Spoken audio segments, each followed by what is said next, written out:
Narodno pozorište Sombor spada u red najuspešnijih pozorišta u Srbiji, kako po predstavama koje izvodi, tako po ansamblu i bogatoj kulturnoj tradiciji po kojoj je Sombor nadaleko čuven. Prva predstava u zgradi pozorišta u Somboru održana je na tada novoizgrađenoj velikoj sceni 1882. godine.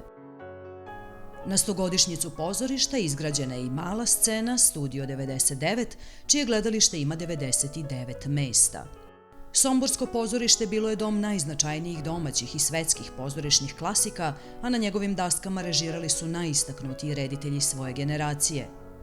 Takođe, pozorište u Somboru prati novu i avangardnu dramsku literaturu. Glumački ansambl trenutno čini 15 glumaca. Zahvaljujući njima i onima koje su nasledili, kao i svima ostalima koji su obeležili rad ove ustanove u periodu preko jednog veka, vitrine Somborskog pozorišta krase brojne nagrade.